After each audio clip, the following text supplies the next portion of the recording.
Buenas tardes. Nuestro siguiente participante es el doctor José Andrés Francisco Rosales, médico veterinario zootecnista, Universidad Nacional Autónoma de México en la UNAM, especialidad en producción porcina, Universidad Nacional Autónoma de México, maestro en medicina veterinaria y producción porcina, Benemérita Universidad Autónoma de Puebla, trabajó en el Instituto Nacional de Investigaciones Pecuarias, INIEP, en la Secretaría de Agricultura y Recursos Hídricos de México, Selecto Gorti, Previtep, Bioso for Dodge Animal Health, Intervet, Sharing Block, Mechardon, Eco Animal Health.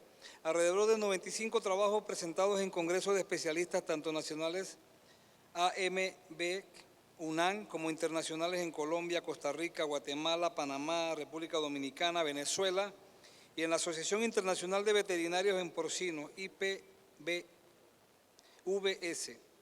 Conferencias por invitación en universidades y asociaciones de especialistas y otras asociaciones similares de México, Colombia, Venezuela, Argentina y Brasil. Demos la bienvenida al doctor José Andrés Francisco Rosales. Adelante, colega. Muchas gracias. México, está bueno. ¿Está bien? No, mexicano. Gracias, buenas tardes. ¿Se escucha bien? ¿Sí? Bueno, gracias. Bueno, antes que nada, bueno, pues agradecer pues a todo el mundo la oportunidad de estar aquí, al Comité Científico por aceptar la plática, a Eco Animal Health por la inversión en la asistencia y al excelente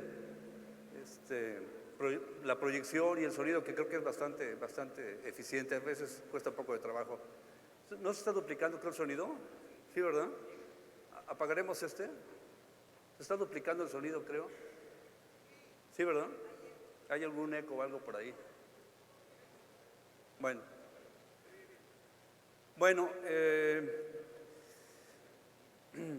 la idea es hacer la presentación un poco menos académica, un poco menos técnica y tratar de tener una visión lo más práctico posible de la micoplasmosis. Entonces traigo algunas preguntas para los porcicultores en el tema muy puntual de micoplasma. ¿Por qué es importante el micoplasma en la granja? Esa es una pregunta inicial. De hecho, si ven el título de la plática es de la infección subclínica por micoplasma. En verdad sí causa cierta lesión, cierto signo clínico, pero es muy sutil. Y entonces esa situación a veces nos lleva a subvaluar la presencia de la enfermedad. Entonces, ¿qué tan grave es la micoplasmosis en la granja? Es otra pregunta que habría que hacerse. ¿Por qué vacunamos contra micoplasma en la granja? O sea, está muy popularizada la vacuna, pero ¿qué tanto realmente estamos nosotros evaluando esta situación? ¿Qué tan efectivas son las vacunas contra micoplasma? Vamos a hacer una pequeña revisión muy sencillita, no tan profunda como comentó el doctor Quintero sobre circovirus. ¿Qué tan efectivas son las vacunas contra micoplasma? Por otro lado, ¿qué tan efectivos son los tratamientos contra micoplasma que también habitualmente estamos utilizando en la granja? Se oye mal, ¿verdad? ¿Qué podemos hacer con el sonido? Que se oye medio... Bueno, ahí le están moviendo. Bueno, o agarro el otro mejor. Entonces, apagamos... ¿Ya lo apagó? ¿Aquí? ¿Se oye mejor? Uy, mamá pata. Bueno, entonces aquí voy a quedar quietecito. Bien. Ándale. Bueno, entonces, ¿qué tan efectivos son los tratamientos contra micoplasma? Por ejemplo, el porcentaje de mortalidad que causa micoplasma. Por ejemplo, normalmente estamos nosotros en las granjas muy preocupados porque se nos mueren los cerdos, ¿no? Entonces, ¿cuántos cerdos se mueren por micoplasma? Sería otra pregunta interesante para las diferentes granjas. Y algo más importante todavía, desde mi punto de vista, es cómo evalúo mi programa contra micoplasma, ya sea vacunación o medicación o la combinación que se esté manejando. Entonces, vamos a hablar un poco de la enfermedad y la intención. Voy a mostrarles una pequeña revisión bibliográfica que no hice yo, de una publicación muy vieja, de 1987. Entonces, lo que quiero evidenciar es que la enfermedad como tal no ha cambiado mucho y sin embargo hemos como que dejado de atender algunas situaciones. Cuando terminé la carrera estaba esta revista, se publicó muy poquito, duró muy poquito tiempo. A mí me gustaba mucho, Avances en Medicina Veterinaria, la hacía un doctor Martínez, no sé si te acuerdas, Laura, ¿no? A mí me gustaba mucho porque este doctor hacía una revisión bibliográfica de una enfermedad de aves, de una de cerdos, de una de bovinos y de una de mascotas. Y era una revisión bibliográfica muy exhaustiva. De hecho, duró muy poco, yo creo por eso. No tenía mucho comercial. Entonces, vamos a hablar un poco de la enfermedad o de la infección. Entonces, bueno, neumonía enzótica, ¿qué es el nombre de la enfermedad? Neumonía, pues simplemente es la inflamación del pulmón. Y enzótico, la palabra enzótico se refiere a que está prácticamente en toda la población por una duración de tiempo muy larga, muy prolongada. Entonces, esto hace alusión de que realmente la infección está presente en la granja con una neumonía. Se habla lo que todo el mundo dice, la enfermedad más frecuente, muy importante, todo el mundo dice lo mismo, todas las enfermedades. Los signos clínicos son poco evidentes, o sea, sí hay, no es realmente tan subclínico como dice, sí hay algún signo clínico, pero normalmente no se le presta mucha importancia, ¿sí? Pasa como desapercibido. Bien. Un punto que no tiene mayor importancia, ¿cuánto mide micoplasma? Entre punto 1 y punto 2 micras. ¿Esto de qué importancia tiene que sea tan pequeñito? Lo que quiero aquí manifestar es que los mecanismos de defensa normales del cerdo, lo que llaman el aparato mucociliar, no lo puede retener, no lo va a filtrar. Si ven ustedes lo que es la nasofaringe, la trompita del cerdo, pueden pasar partículas que midan 10 micras y más profundo en el pulmón, lo que sería ya la tráquea y los bronquios, de media micra, y micoplasma mide menos de media micra. Entonces, si está presente en la granja, de que se va a pasar y va a infectar a los animales. Las cerdas no tienen signos clínicos. La incubación, esto es bien interesante porque tarda 21 días de que se infecta un animal a que se empiece a observar el signo clínico. O sea, es un periodo largo de incubación. En esta publicación del 87 se hablaba de que había fiebre transitoria. Realmente no presenta fiebre micoplasma como tal, y eso un poquito más adelante se va a mencionar nuevamente. ¿Cuál es el signo clínico? Es una tos muy ligerita. El cerdo tose y se acabó. Prácticamente es el único signo clínico asociado con micoplasma, es tos. No hay estornudo, no hay moco, es únicamente tos.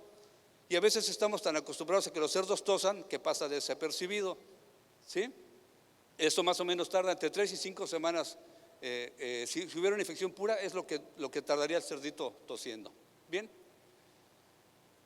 Si no hubiera complicaciones, hay un poco de cicatrices en el pulmón, más o menos que tardan alrededor de 2 meses y listo. Puede haber pequeñas cicatrices en el matadero. Interesante que, bueno, si tenemos la pura infección por micoplasma, normalmente hay bacterias de asociación y ahí es cuando el signo clínico empieza a hacerse más complicado. Lo más común pudiera ser con Pasteurella, que es un habitante normal de la Pasteurella neumónica, no la de rinitis, la otra Pasteurella. En el 87 hablan de 85% de los casos con Pasteurella, puede ser con APP. Esto no está en esa publicación, pero bueno, el virus de Pierce, el covirus influenza, que ahora son mucho más comunes que antes, también esas asociaciones son bastante severas. ¿Sí? Este punto está bien interesante. Los cerdos recuperados quedan como portadores sanos permanentes. Aquí hablan permanentes, ya se sabe más o menos cuánto dura la eliminación, etcétera, etcétera, pero ya estaban ahí la indicación de que un cerdo infectado que se recuperaba iba a estar como portador y posiblemente eliminando al micoplasma por ahí. Bien, bueno, hallazgos que se reportaron en el 87, más o menos 30% de los cerdos en matadero se aislaba el micoplasma de pulmones afectados o pulmones neumónicos.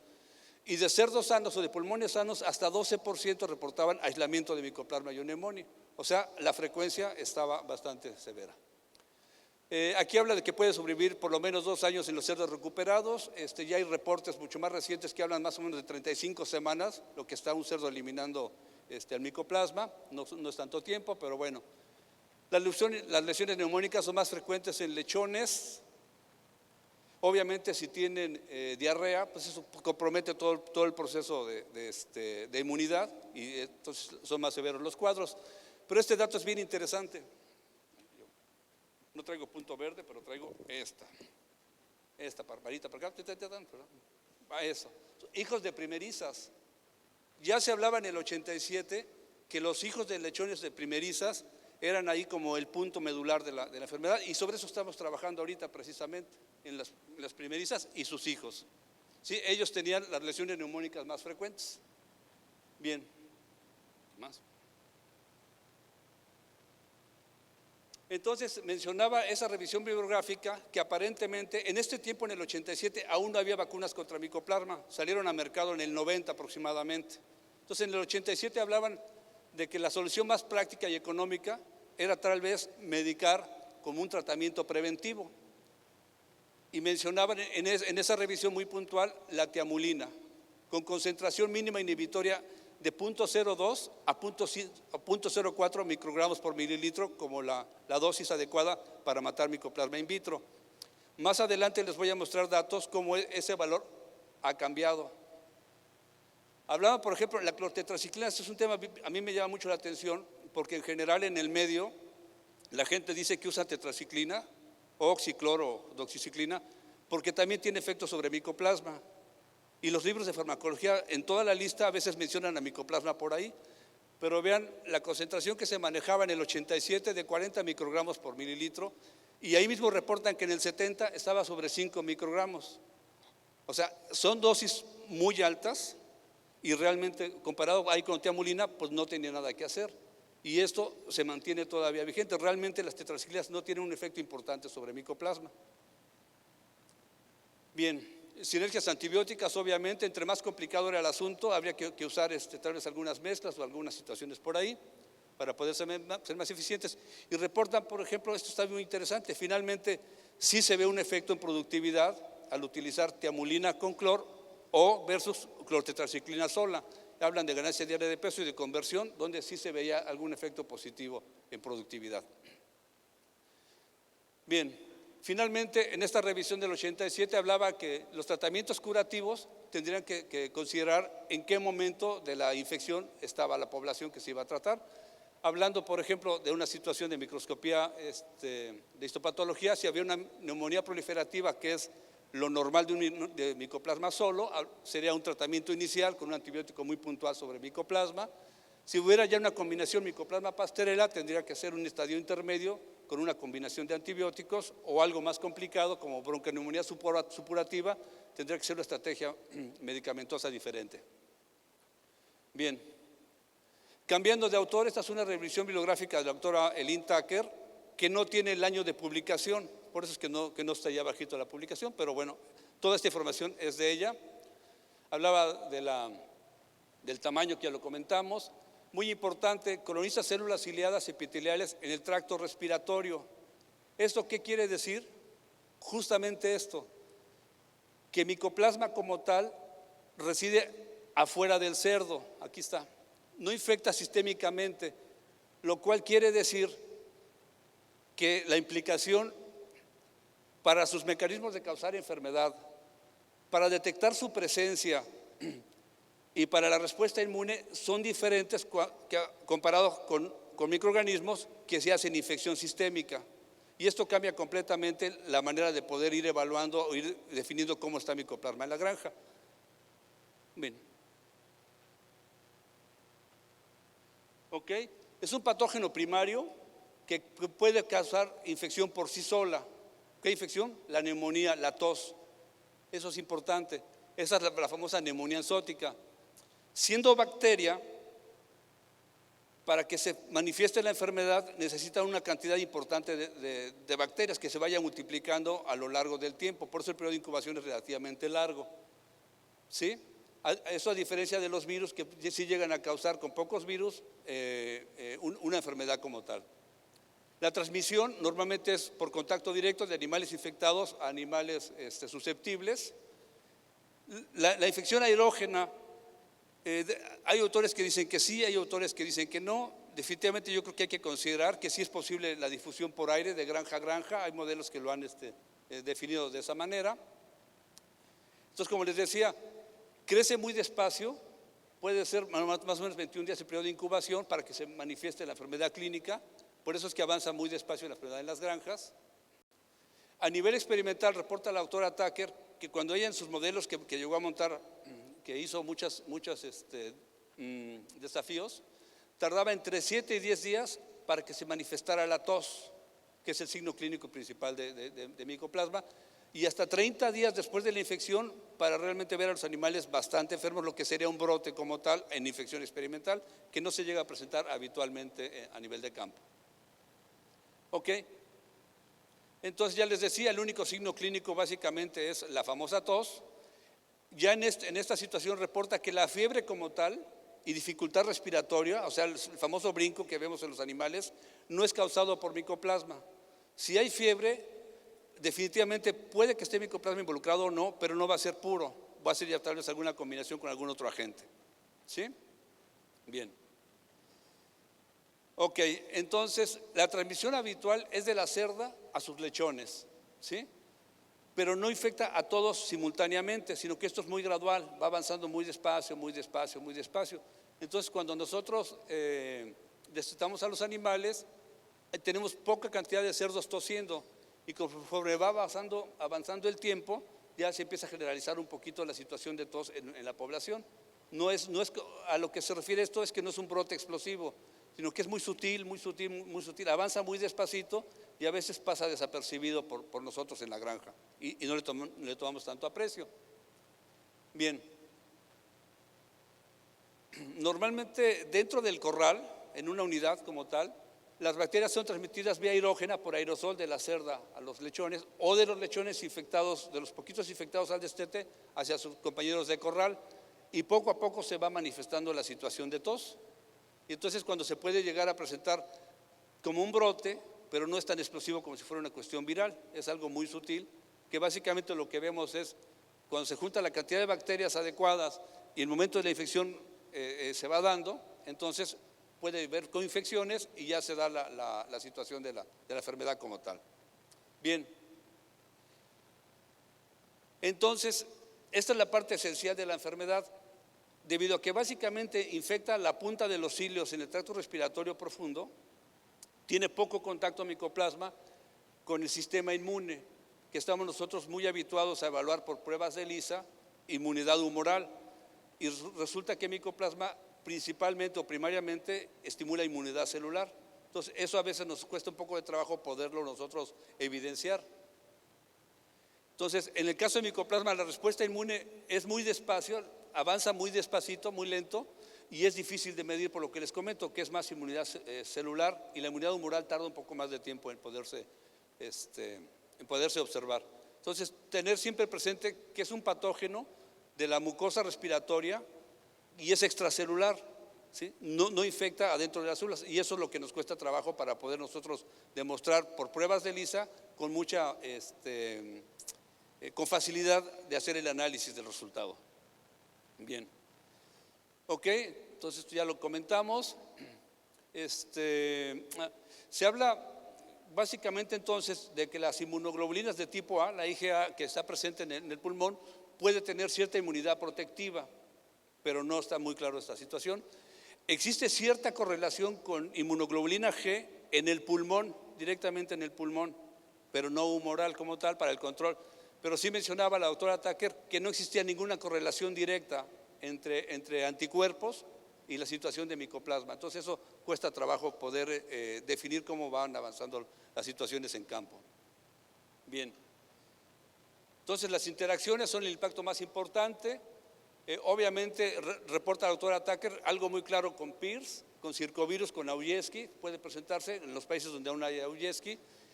Con influenza porcina hablaban de un efecto aditivo, pero no tan severo como podría ser con PIRS, al menos en ese momento, y no muy bien definido con fiebre porcina clásica y con fiebre aftosa. Obviamente no hay mucha investigación en ese sentido, porque los países donde tienen la investigación más fuerte, pues no tienen estas enfermedades, pues no invierten en esas evaluaciones de las posibles interacciones. Bien, lo que sí está muy claro es que si nosotros quisiéramos controlar con mayor eficiencia todo el complejo respiratorio, la parte de controlar micoplasma es básico para poder avanzar en ese sentido por la situación precursora que tiene micoplasma dentro del sistema. Entonces la pregunta, ¿cuánto cuesta convivir con micoplasma? Esta información la presentó la doctora Laura en la mañana, es muy interesante, a mí me gusta mucho esta, ya es de 2012, ya tiene sus años y ha habido otras publicaciones en este sentido diferentes. A mí me gusta porque es dentro de un mismo sistema donde tienen desde granjas de alta salud sin micoplasma y con esa comparan con diferentes sistemas dentro de la misma compañía y hablan de una infección pura por micoplasma, de una pérdida por animal vendido de 70 centavos de dólar. Si habláramos de PIRS solo, son sobre $6, influenza sola sobre $3. Y cuando se juntan micoplasma con PIRS, por ejemplo, ya se nos va prácticamente a $10 por animal vendido. Es la misma información que mostró la doctora en la mañana. Bien, entonces, también un reporte de la doctora Tucker, ella fue la que describió la interacción micoplasma-PIRS en sus sistemas de desafío. Y esto se resume de manera muy sencilla. Llega micoplasma y coloniza en los cilios donde ya vimos las microfotografías electrónicas. Entonces, la respuesta inmune que se monta a la presencia de micoplasma es por inmunidad celular. Son los famosos neumocitos 3 o macrófagos alveolares, que han tomado más popularidad los macrófagos alveolares como tal. Y resulta que el virus de PIRS se replica adentro del macrófago alveolar. Entonces, la primoinfección por micoplasma que llama a los macrófagos para defender al animal son los que sirven como medio de cultivo para que se replique el virus de PIRS. Entonces hay mayor severidad. Estas fotografías ilustran lo anterior, son las originales de la doctora Tucker, pero no las de la publicación, porque en la publicación como tal salieron en blanco y negro. Por ejemplo, ahí está el virus de PIRS, 10 días de haber infectado experimentalmente al cerdo. Entonces ven la lesión bastante severa, etcétera, etcétera. 28 días después, el pulmón ya está bastante recuperado, ya prácticamente pasaría como un pulmón sano. En el caso de micoplasma, 28 días después también se ve bastante aceptable, ¿no?, de lo que hemos visto en ocasiones en matadero. Pero cuando tenemos la unión PIRS con micoplasma, vean cómo el grado de lesión es ligeramente mayor que cuando estaban las dos infecciones separadas. Entonces, y esto evidentemente sucede con mucha frecuencia en campo. Entonces, básicamente es demostrar que efectivamente la dualidad es bastante severa. El diagnóstico es un poco complicado. En el caso de las serologías, resulta que por lo que ya les hemos comentado, que principalmente estimula inmunidad celular, cuando usamos ELISA, la ELISA mide inmunidad humoral. Entonces es factible que tengamos cierto porcentaje de falsos negativos, animales que sí tienen micoplasma, pero que la serología no los reporta negativos. Entonces hay que tener eso en cuenta siempre. No hay correlación de los anticuerpos séricos con protección. La seroconversión vacunal es desafiante. Y eso es bien interesante. En general, las vacunas de una sola dosis están esperando que tengan una infección de campo para tener una seroconversión que lo podamos medir. ¿Sí? Esto es bien interesante. Y bueno, aquí está. A los 14 días todos están negativos y poco a poco empiezan a aumentar los seropositivos. Ese es el porcentaje de animales positivos. Y vean, por ejemplo, a los 21 días, ¿por aquí?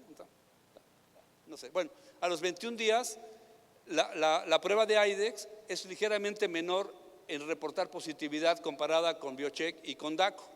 Y a los 28 días igual sigue teniendo cierta diferencia. Entonces, esto es importante porque si usamos una prueba que nos da algo de falsos positivos, falsos negativos, vamos a tener un poco de complicación con las interpretaciones finales. Bien, ¿qué más sigue por acá? Entonces, retomando nuevamente lo de las vacunas de micoplasma, tenemos cierto nivel de anticuerpos vacunales, se da la infección y entonces hay una respuesta anamnésica o de búster y se van los anticuerpos para arriba a la infección secundaria. Si no hay una infección después de la vacunación en un periodo relativamente corto de tiempo, entonces los animales van a ser negativos, lo cual no por fuerza quiere decir que estén desprotegidos, pero es una situación que sucede en campo. Este es un pequeño ejemplo de esa situación. Estamos muestreando animales a las 4, 9, 16 semanas de edad. Y lo normal es que a las 4 semanas siempre tengamos un porcentaje de animales positivos, o porque traen inmunidad materna o porque recién los hemos vacunado. En una situación normal, esos anticuerpos tienden a ir disminuyendo. Entonces, al final del área de destete, semana 9 de edad, el porcentaje de prevalencia ha bajado de 60 a 10%. ¿Sí? En una situación de que no hay micoplasma en la granja, a mitad de la engorde, en este caso 16 semanas de edad, pues está todo negativo.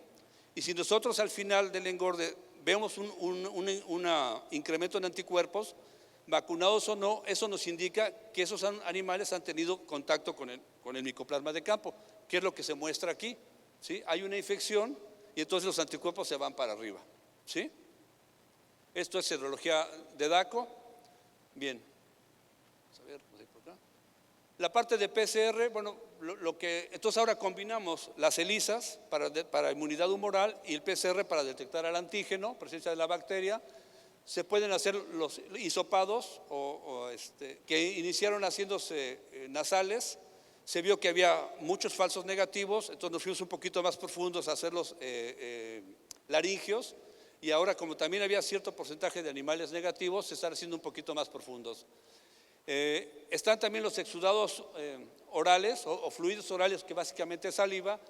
IDEX este año sacó a mercado su kit para detección de PCR y está validado para exudados orales para micoplasma. Entonces eso nos facilitaría mucho la obtención de las muestras. En México nosotros estamos haciendo lavados bronquialveolares con pulmones al sacrificio. Tomamos el pulmón, lo llevamos al laboratorio, se hace el lavado bronquialveolar y de esa muestra se lleva para PCR al sacrificio. Entonces ahora estamos trabajando con hisopados traqueales y este es un pequeño ejemplo de cómo estamos tomando la muestra en México. No es tan complicado, es un pequeño video de unos segundos. Se mete un abrebocas, se sujeta a la cera, se mete un abrebocas. Se usa un laringoscopio para bajar la lengua y también tiene luz, entonces también vemos un poquito hacia dónde va el asunto. Y el hisopo, que mide unos 10-15 centímetros, se pega con un catéter de inseminación para hacer lo más profundo posible. Para que realmente la idea es que el algodón del hisopo raspe la tráquea y estemos limpiando los cilios que están cubriendo la tráquea. Entonces hacemos hacia un lado, lo hacemos hacia el otro y giramos. Y ya con eso tomamos la muestra. Realmente es algo muy sencillo. Y una vez que se tiene más o menos el material necesario, no es nada complicado.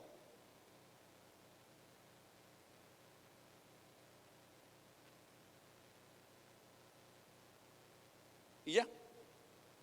Laringoscopio, el hisopo, un catéter de inseminación y el abrebocas. Entonces, así es como estamos trabajando ahora los hisopos traqueales para tener más éxito en que sean realmente los resultados más confiables y no tener falsos negativos. Bueno, hablemos un poquito de prevención. Por un lado, una revisión muy sencilla de las vacunas.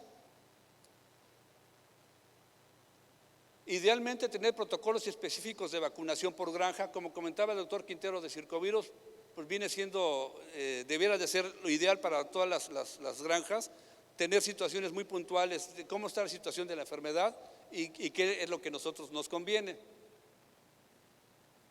Bien. Esta situación de Pierce está bien interesante, lo reporta la doctora Tucker en la revisión que les comento. Si quieren el artículo se los puedo compartir sin ningún problema.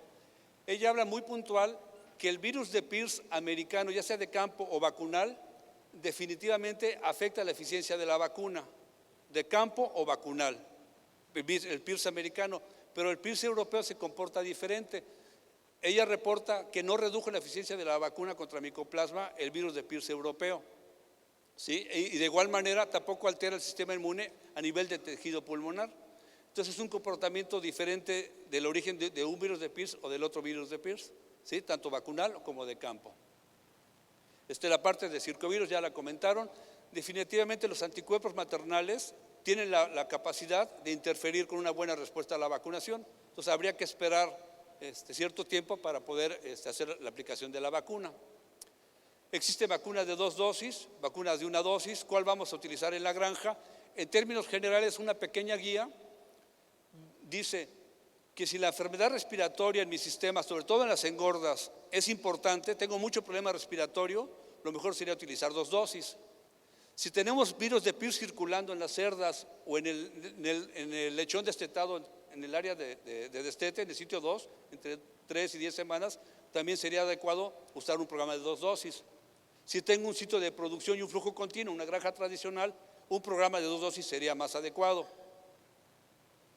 Y algo interesante, no sé si lo alcanzan a leer, dice, en granjas convencionales, la enfermedad, hablando de micoplasma, responde bastante bien a los programas de vacunación, siempre y cuando se den temprano, 7 y 21 días, lo dijo el doctor Carlos Pilluán en el Congreso de AMBEC del 2002 en México. Hablando de granjas convencionales, 2 dosis. Una sola dosis se recomienda cuando en granjas preferentemente de alto estado de salud, o sea que no tienen un problema respiratorio importante en las engordas, que sean preferentemente negativos o estables al virus de PIRS para poder nosotros manipular a los animales adecuadamente. Y si es en sitios múltiples de producción, sitio 1, sitio 2, sitio 3, pues sería mucho mejor. ¿Sí? Bueno, es lo que dijo el doctor Pilluan, ahí está. Bueno, una evaluación, 3 marcas diferentes de vacunas a una sola dosis. ¿Qué resultados tuvieron? Esto está publicado en 2004. Las 3 marcas tuvieron menor porcentaje de neumonía.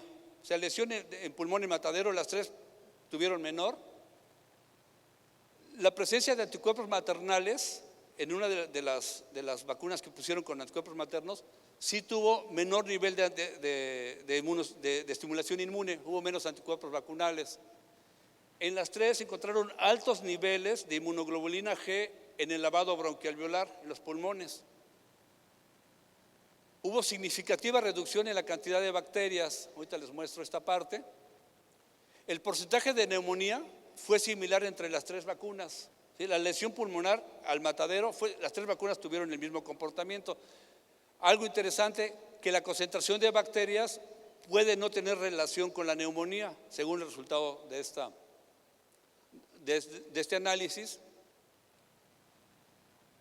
Y vean la parte de arriba, solamente 2 vacunas tuvieron reducción en la cantidad de bacterias y la otra marca prácticamente mostró la misma cantidad de bacterias que los grupos no vacunados. Si quieren saber las marcas, ahí están. Esa es la foto original de la publicación.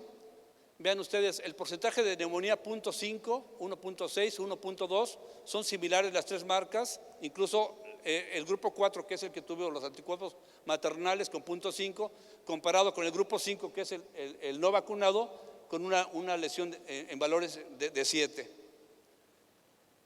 Anticuerpos IgG en pulmón, pero vean la cantidad de bacterias que hay en pulmón, 23.9, 59.3 y la otra que no lo hicieron, eso está mucho menor. Y el grupo 3 tuvo 226 partículas virales, prácticamente igual que el grupo no vacunado de 225. ¿Qué es lo que queremos ilustrar con esto? Que en muchas ocasiones en campo aplicamos una vacuna y pensamos que ya estamos completamente protegidos de la enfermedad. Y como la infección es casi subclínica, como no nos damos cuenta que anda micoplasma por ahí dándonos lata, pues pensamos que estamos haciendo las cosas perfectamente bien y resulta que las vacunas en particular, no por fuerza, evitan la reinfección o la difusión de micoplasma entre los animales. Bien, otro reporte, este es de 2002 en Australia, nada más para ilustrar. En particular, esta prueba que se hizo en 2002, tanto PIRS como influenza no existen en Australia. Son exóticas, entonces prácticamente se pelean con micoplasma solito. Ellos lo que querían ver en particular era si la vacunación temprana tenía un buen efecto sobre su productividad. Vacunación temprana, hablaban incluso de 4 días la primera dosis y entre 3 y 17 días la segunda dosis, cuando lo indicado era 7 y 21 días. Entonces, por su sistema de producción, quisieron vacunar en esas edades y evaluar si esto funcionaba bien. Vean que es un sistema multisitios, vean las distancias que hay de sitio 1 a sitio 2 son 500 kilómetros, de sitio 2 a sitio 3 son 15 kilómetros. Estos son los datos a la entrada y a la salida del sitio 2, vacunados y no vacunados, machos y hembras. Prácticamente los grupos inician parejitos sobre 22.65 y 22.88 para la salida hacia sitio 3 y los machos castrados prácticamente están en 23, están prácticamente igual los pesos. El resultado final, aquí está. Estos pesos son de la canal, pesos de la canal caliente, una diferencia de 3.44 kilos. O sea, sí funciona, sí mejora la productividad en este sistema libre de virus. Esta es la parte de la lesión en pulmón, donde un gran porcentaje, bueno, no está porcentaje, está en número de animales, tienen lesión entre 0 y 10 o menos de 10 lesión pulmonar de los vacunados contra 213 de los no vacunados. Bien, revisión rápida de los antibióticos, un poquito más actualizado. Comenta la doctora Tucker que muchos antibióticos no son efectivos para micoplasma, así lo reporta ella. Y la mayoría, ella reporta que son estáticos, lo cual quiere decir que no mata micoplasma, que no son bactericidas, que nada más así como que medio los contiene, ¿sí? Habla de optimizar en cuanto al momento de uso y la eficacia de los antibióticos. Idealmente, recomienda controlar la cantidad de bacterias en las reproductoras, que es la base que se utiliza ahora, o una de las bases para los programas de erradicación y de eliminación de micoplasma, es trabajar sobre la reproductora, las hembras de reemplazo, etcétera, etcétera. Un punto que no vamos a tocar ahora, pero por ahí ya se mencionaba hace tiempo. Bien, y ya la doctora Tucker hablaba de la aclimatación de las cerdas de reemplazo, que es donde buscamos, como les decía al inicio de la presentación, los hijos de primerizas eran los que tenían mayores lesiones en rastro, y son los hijos de primerizas los que tienen mayor concentración de micoplasma porque son contaminados por sus madres durante la lactancia. Entonces, los programas de eliminación y de erradicación de micoplasma están basados básicamente desde la aclimatación de la hembra de reemplazo para ir avanzando, generar lechoncitos negativos o mucho más estables. Bien, ok. Ya mencionaba la doctora Tucker en ese reporte el uso racional de una apropiada terapia con antibióticos dentro del hato de cría para reducir la colonización. Y ahora el uso racional se está poniendo como de moda la palabra de que usemos los antibióticos de forma racional. ¿Y qué quiere decir de forma racional? Pues que seamos correctos tanto en dosis como en duración de los tratamientos. Ya comentaba el doctor Quintero que de repente pone media dosis para ahorrar un poco de dinero. También pasa con los antibióticos, que cuando hay que poner 200 partes por millón, pues ponemos nada más 100 y resulta que no tiene efectividad. Ahorita vamos a ver un poquito en ese sentido, pero el manejo racional de los antibióticos. Bien, a mí me gusta mucho este reporte, es del 2009, es una revisión bibliográfica que se publicó hace 10 años en la revista de la Asociación Americana, especialistas en cerdos, donde evalúan acidificantes y antibióticos, y se los voy a mostrar. Joven, hey, no me pone es que va a ser un pequeño, para que no se me duerman. Entonces les voy a mostrar porque al final trae una tabla muy interesante,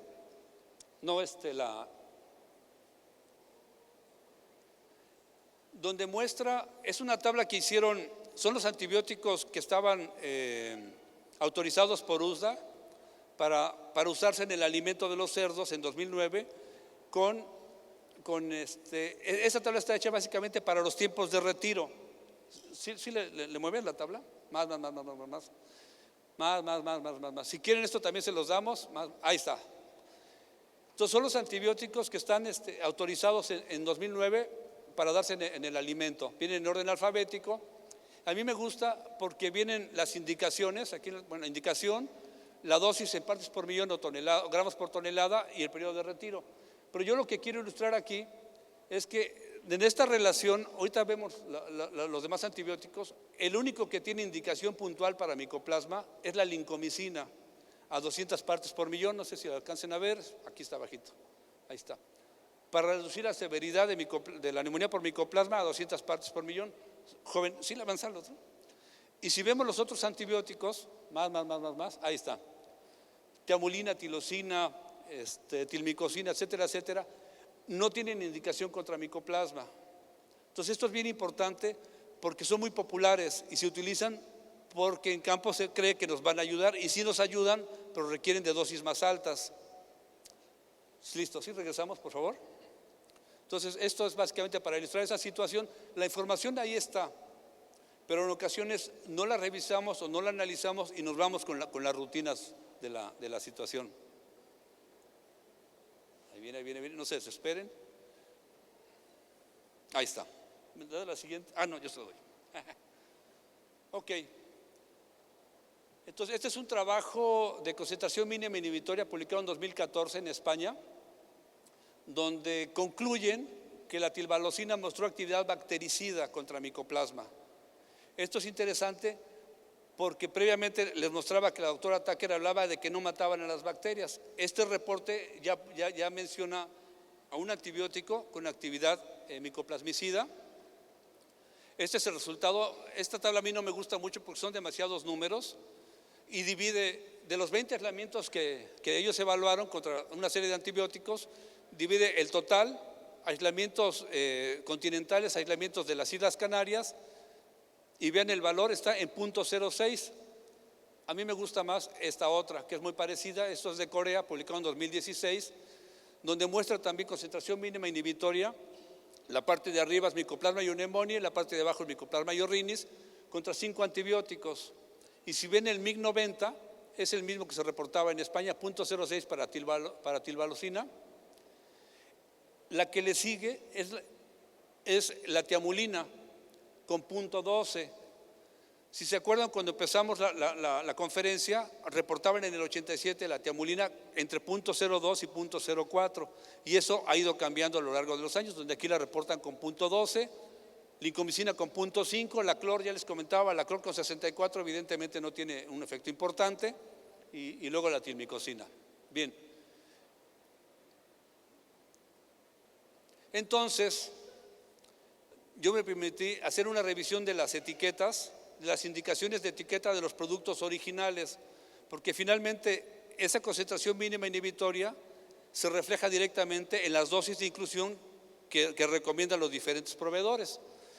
Y aquí está mostrado, por ejemplo, la indicación Mycoplasma ileitis, 50 partes por millón con 10 días, eso nos cubre en relación con la concentración mínima inhibitoria.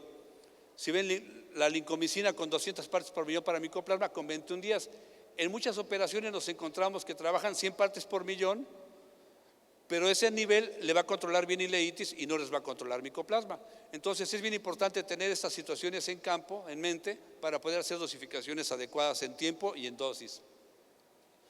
Bien, estructuras moleculares de los macrólidos más populares en porcicultura y en avicultura, la tilosina, la tilmicosina y la tilvalocina. Quizás no tenga gran importancia práctica saber la estructura molecular de un antibiótico. Lo importante que queremos resaltar aquí son la parte que está en rojo y la parte que está en verde.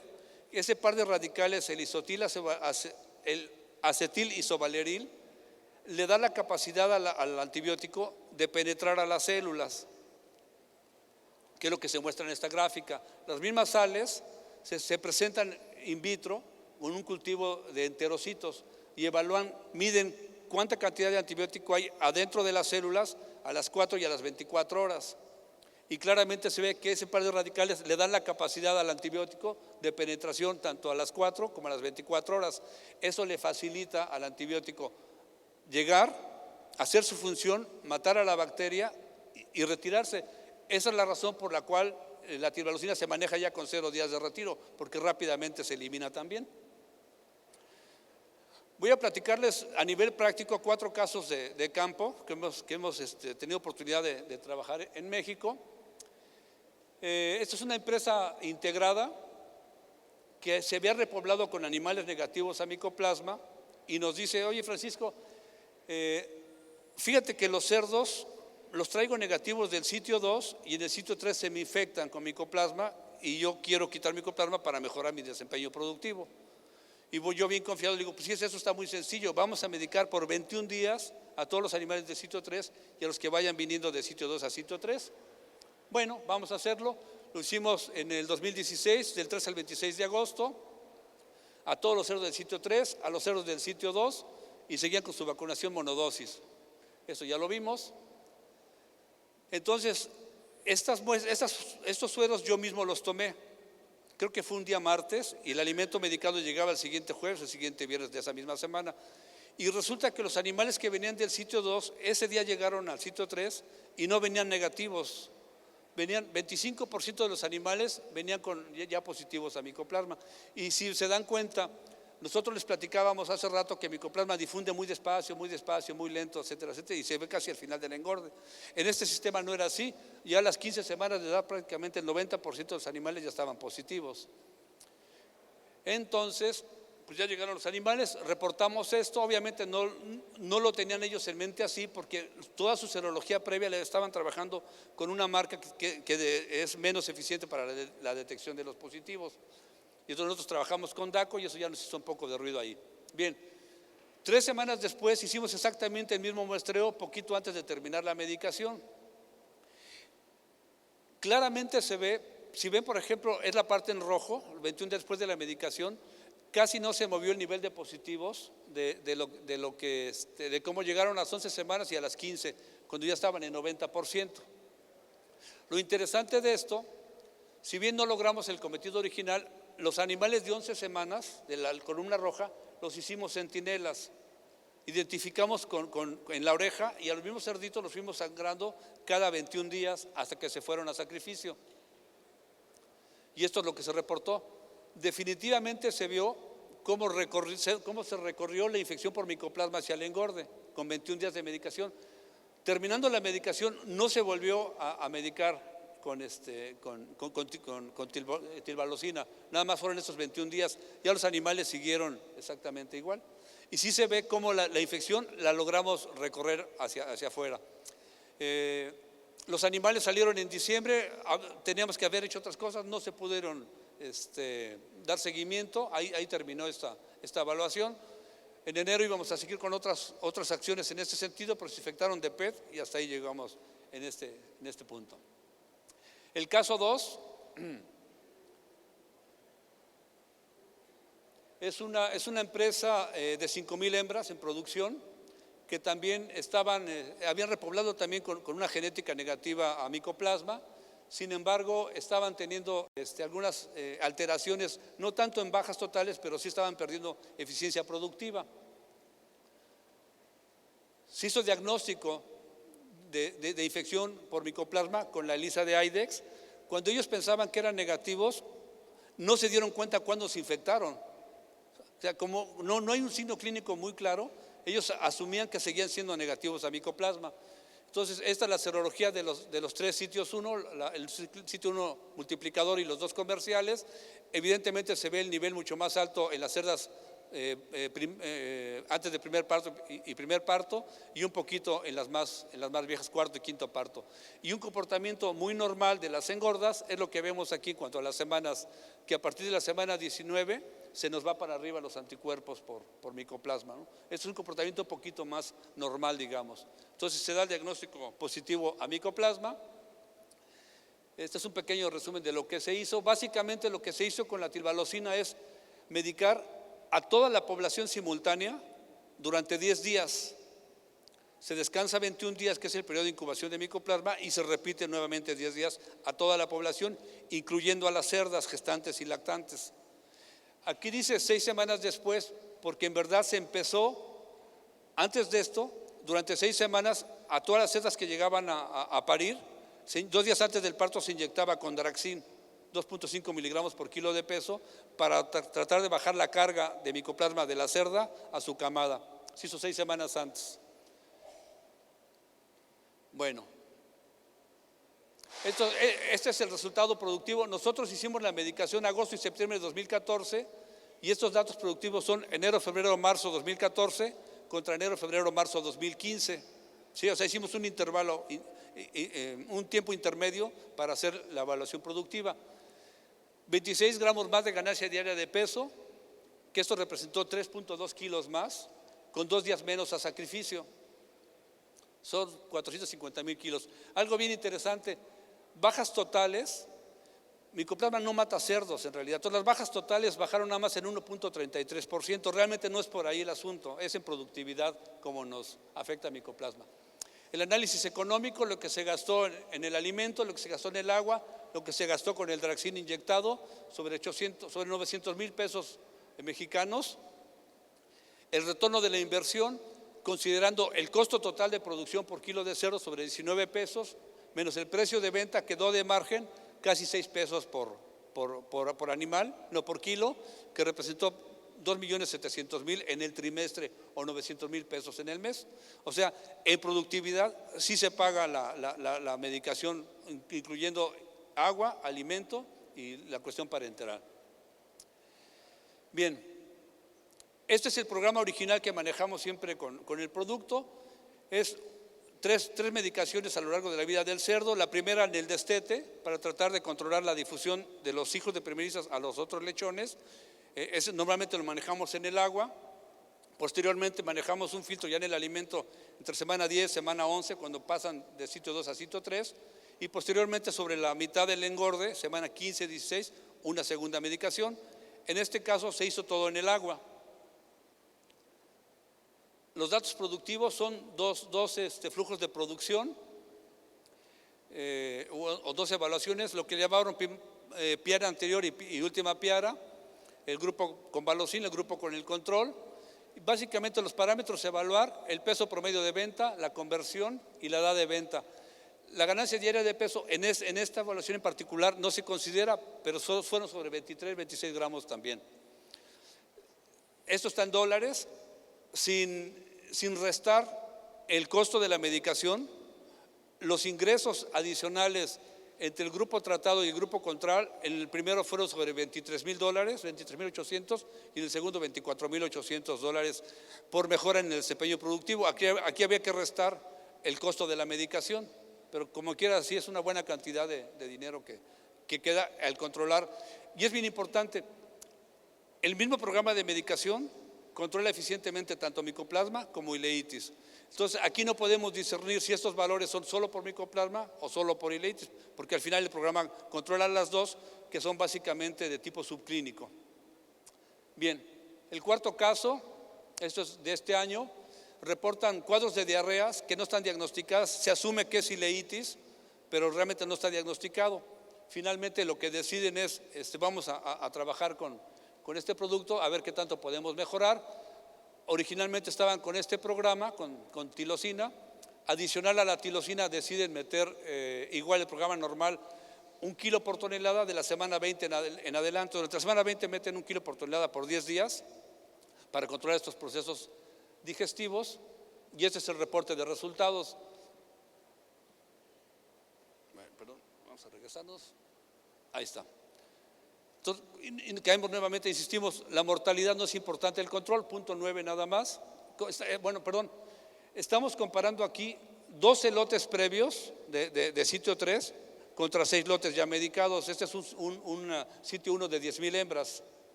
Esto es lo que estamos viendo. La edad inicial está prácticamente la misma. En edad final en días es casi 2 días menos para venta, de 169 a 167 días. El peso inicial no es gran diferencia. El peso final es de 104 contra 107 días.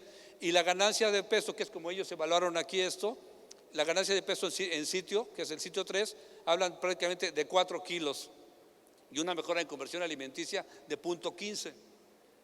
Estos datos, ya con el análisis que ellos mismos hicieron en la operación, están hablando más o menos, restando la inversión que fue sobre $3,000 semanales, $3,000 semanales por la cantidad de animales que tienen, contra los $43,000, que es lo que ellos estaban de ingreso adicional por la mejora. Un retorno de inversión de aproximadamente 1 a 2 es más o menos lo que dio en esta situación muy puntual de tratamiento, donde incluimos micoplasma y teóricamente en este caso se estaría incluyendo también la parte de ileitis. Y creo que es todo lo que tenía yo que platicarles. Esta parte, se me olvidaba esta parte. La presentación farmacéutica de los productos es bien interesante esto. Todos se ven iguales. ¿Serán machos o serán hembras? Como tienen moñitos rosas, pensamos que son hembras, pero no estamos viendo si realmente son machos o son hembras. ¿A qué me refiero con esto? Prácticamente nadie ve los productos. Los vendedores no ven los productos, los técnicos no ven los productos, los que compran no ven los productos, los dueños no ven los productos, los técnicos de la granja no ven los productos. Todo lo hacemos como virtual. Y entonces resulta que a veces la gente de compras confunde un poco su función, ¿sí? No son realmente negociadores, sino son compradores de barato. Piensan que su función es lo más barato para que le ahorremos dinero a la empresa. Y lo que tendrían que hacer mejor es comprar lo mejor al mejor precio, ¿sí? Negociar alguna situación por ahí, servicios de laboratorio, algún asesor, qué sé yo. Lo mejor al mejor precio. Y entonces a veces lo que hacen es lo más barato. Y entonces resulta que cuando ya todo el mundo se convenció de hacer una inversión con una molécula original, el de compras compra el genérico, que nadie lo ve. Entonces sucede muchas veces que los genéricos vienen en polvo contra los originales que vienen granulados. Y a la hora de la verdad, por ejemplo, esta fotografía muestra el original, que es un aspecto granulado, contra un par de genéricos que son polvo. De hecho, de este lado parece como si fuera harina para preparar hot cakes, ¿sí? Y cuando lo movemos, claramente se ve cómo ese producto no dispersa bien. Entonces, hay grandes diferencias. Esto lo que sucede es que no se mezcla bien, se pierde en la mezclada, se pega a las tolvas, se pega en el sinfín. Y si lo vemos al microscopio, los mismos productos, viéndolo con un aumento de 0.8 micras o con un aumento de 4 micras, el polvo contra el granulado, hay gran diferencia. Entonces, esto es bien importante porque ya se hizo toda la decisión, ya vamos a hacer algo bien y resulta que esto no funcionó porque lo que se compró no se puede mezclar bien, se dispersa, se pierde en el transporte, etcétera, etcétera, etcétera. Entonces, también es parte bien importante de todo esto, dosis correcta, tiempo correcto y un producto que realmente vaya a llegar al cerdo de manera adecuada. Les agradezco su atención, les agradezco que hayan venido a escucharnos y si hay preguntas con gusto las atendemos.